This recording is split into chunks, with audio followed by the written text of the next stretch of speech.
আসসালামু আলাইকুম, আমি ফয়সাল সাহি। সবাইকে আবারও স্বাগতম জানাই ভিডিও রেক্সনের ওয়ার্ডপ্রেস ভিডিও টিউটোরিয়াল সিরিজে। তো আমরা 4টি পর্ব ইতিমধ্যে শেষ করেছি। এটি হচ্ছে আমাদের পঞ্চম পর্ব। আর এই পর্বে আমরা সিম্পল একটি মিডিয়া মেনু, যেটি আমরা আমাদের সাইটের যে অ্যাডমিন প্যানেলের ড্যাশবোর্ড আমরা দেখেছি পোস্টের নিচে মিডিয়া অবস্থান করছে, আর এখানে লাইব্রেরি, আর এখানে অ্যাড নিউ রয়েছে। তো আমরা সাইটের কাজ করার আগে আমরা আসলে দেখে নেব যে আমাদের জ্যাম প্যাকেজটি রান রয়েছে কিনা। আমাদের অ্যাপাচি মাইস্কেল রান রয়েছে। আপনি প্রত্যেকবার কাজ করার আগেই শিওর হয়ে নেবেন যে আপনার জ্যাম প্যাকেজটি রান রয়েছে, এবং আপনি আপনার সাইটে লগ ইন করবেন। লগ ইন করার ব্যাপারটা আমরা আর দেখাচ্ছি না। তো আমরা মিডিয়াতে ক্লিক করলাম। মিডিয়াতে ক্লিক করলে কি হচ্ছে যে এখানে মিডিয়াতে ক্লিক করলে এখানে যে দুটি, একটি লাইব্রেরি, একটি অ্যাড নিউ।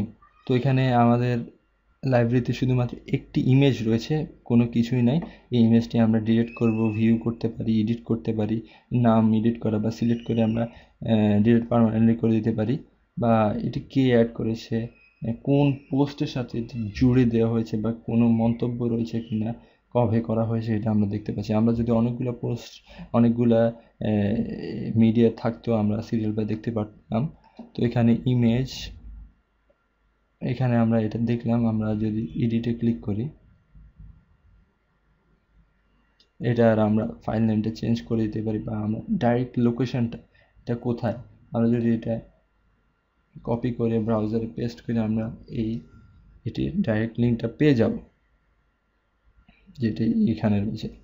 তো ঠিকভাবে এটার ক্যাপশন, অল্টারনেটিভ ট্যাক্সগুলো এর জন্য খুব সহায়ক। আপনি চাইলে মিডিয়া মেনুতে, লাইব্রেরিতে এসে অল্টারনেটিভ ট্যাক্স, ডিসক্রিপশন, ক্যাপশনগুলো সেট করে দিতে পারেন। এরপরে আমরা দেখব যে অ্যাড নিউ, মিডিয়ার আন্ডারে অ্যাড নিউটা হচ্ছে আপনি চাইলে নতুন করে মিডিয়া, ধরেন আমি সামনে কিছু পোস্ট করব, এগুলোতে আমার কিছু মিডিয়া দরকার হবে। আমরা ওয়ালপেপারে গিয়ে আমরা এখানে এই 3টা ইমেজ আমরা আপলোড করে দিই।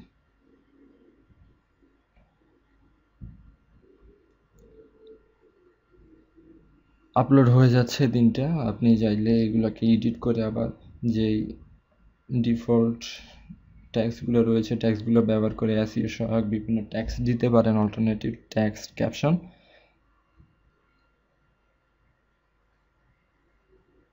আপলোড করা হয়ে যাচ্ছে, আপলোড হয়ে গেছে। এখন আমরা অ্যাড নিউ থেকে ব্যবহার করা শিখলাম কীভাবে মিডিয়া বা ইমেজ যে কোনো কিছু আপলোড করা যায়। এখন যদি আমরা লাইব্রেরিতে যাই, আমরা দেখব যে এখানে আমাদের আগে ছিল একটা, এখন আমরা 3টা আপলোড করার পর 4টা।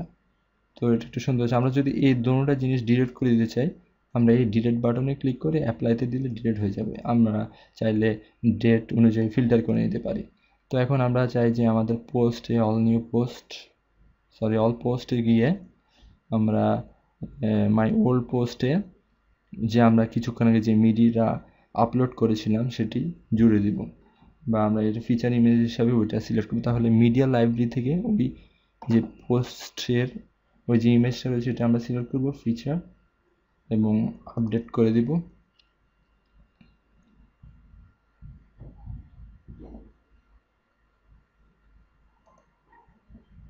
এবং আপডেট হয়ে গেলে আমরা যদি আমাদের সাইটের হোম পেজটা রিফ্রেশ করি, তখন আমরা দেখব যে মাই নিউ পোস্টের একটি ফিচার ইমেজ রয়েছে, এবং আমাদের মাই ওল্ড পোস্টেরও খুব সুন্দর একটি ফিচার ইমেজ রয়েছে, যেটি আগে ছিল না।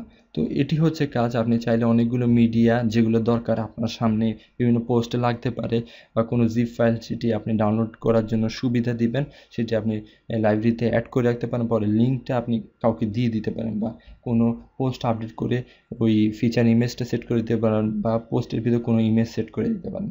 তো এটি হচ্ছে সিম্পল মিডিয়ার ব্যবহার। আর আমি সবসময় বেশিরভাগ জনকে দেখেছি মিডিয়া অ্যাড করার জন্য আসলে ওই মিডিয়া মেনুটার ব্যবহার না নিয়ে কোনো মিডিয়া অ্যাড করার সময় অ্যাড মিডিয়া এখানে সিলেক্ট করে আপলোড হিসাবে এভাবে ব্যবহার করতে পারেন। আপনি চাইলে এভাবে ব্যবহার করতে পারেন অ্যাড মিডিয়া। আসলে এই প্রসেসটা সোজা, তবুও আপনাকে সব কিছু জেনে রাখতে হবে। অ্যাড মিডিয়া দিয়ে আপনি এভাবে মিডিয়া অ্যাড করে দিতে পারেন, আপডেট করে দিতে পারেন আপনার পোস্ট। তো এই হচ্ছে, আশা করি সামনের পর্বে আবারও সবাইকে পাওয়া যাবে। সামনের পর্বে আমরা যে পেজ নিয়ে আলোচনা করব। অনেকেই পেজ আর পোস্টকে একসাথ করে ফেলেন। তো ততক্ষণ পর্যন্ত সবাই আমাদের সাথে থাকবেন। আমি ফয়সাল শাহী সবাইকে বিদায় জানাই।